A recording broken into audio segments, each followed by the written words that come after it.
I think we probably have to win the tournament to get in, and that's what our mindset is. And so let's, take this first game. That's the most important thing, is to,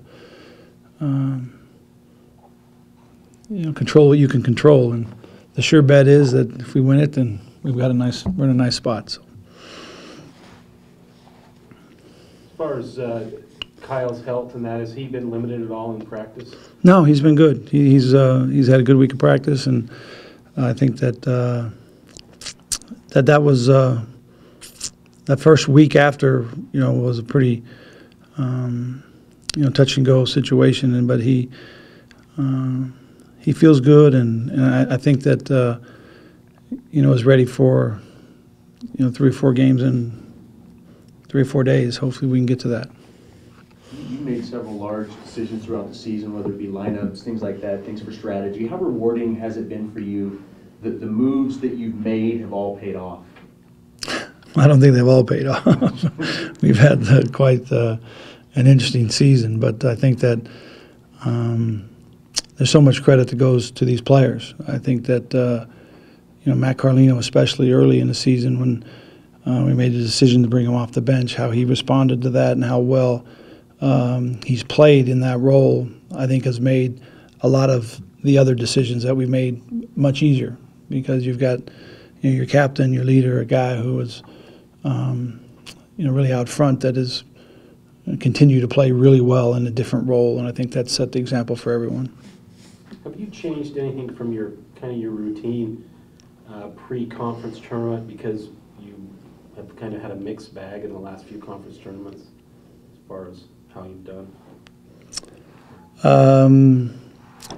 No, I think it's been pretty similar. There's a couple more days this year in preparation. I think we're a little more healthy, or a little healthier this year with this week of practice. But I think it's been pretty similar. I think the last couple of weeks of the season has been different, just because of the amount, with the 10 scholarship players that we're playing with, and then the other 3 scholarship players that practice every day that don't suit up and dress with us.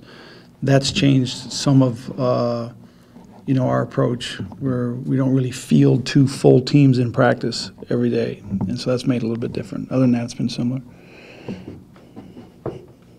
How has Eric thrived in that role so easily? I think a lot of people wonder, here's a kid who's probably never come off the bench, and all of a sudden, what is it about his makeup that allowed him to?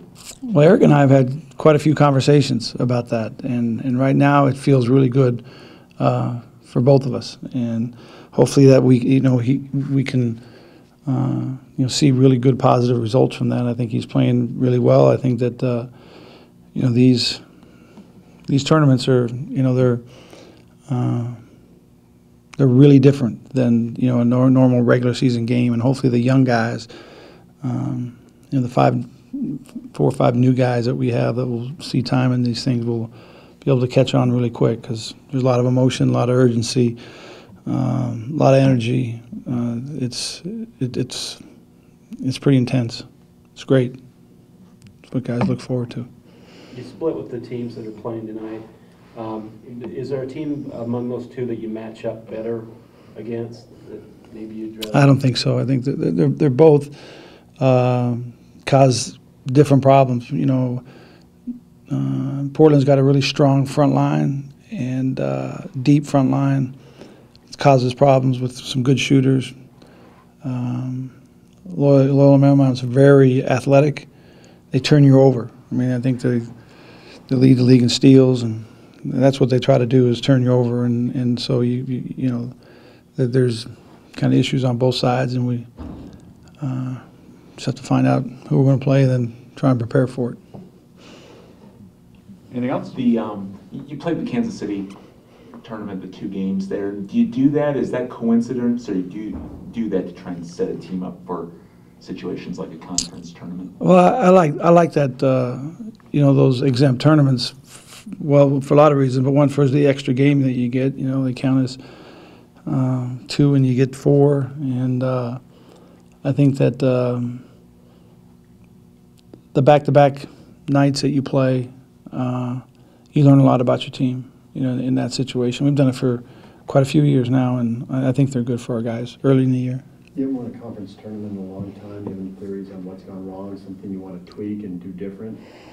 First thing you got to do is win the first game, and then if you get to the championship game, you need to win the championship game, and then you end up with the tournament championship. We've been through all these stages, except actually winning the championship game. So hopefully we can win the first game and then, get to Monday and see what happens. But there's no guarantees. You got to play well, and you need a lot of guys, Dave. You need a lot of guys to play well for a long period of time, for three straight games. You can't do it with one or two guys, and so hopefully, the roster here is up to the task, what we need to do.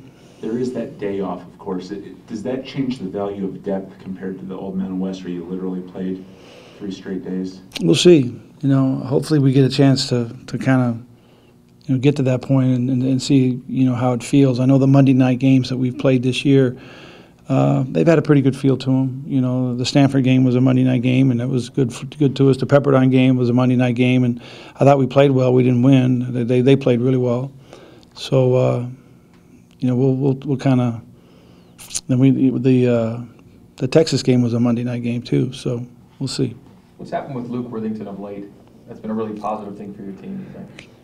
Well, I think that right about around the first of the year, Luke and I sat down and had a pretty good conversation about what we needed from him, and I think he's done a really good job in his commitment to the game plan, to what he can really do specifically to help us in certain areas on the floor and defensively and rebounding the ball or places that and being a post presence defensively in there, and offensively he's kind of blossomed into his own player as far as his ability to pick and roll and get stick backs and get to the free throw line and actually make free throws. But I think the real key for him with our team is the minutes that he can give us as a defensive presence and executing our game plan as far as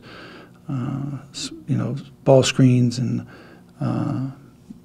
just how we're going to handle pick and roll and those kind of things. If you had to rank your 9 seasons as coach, according to the job you've done, where would you put this particular season as far as?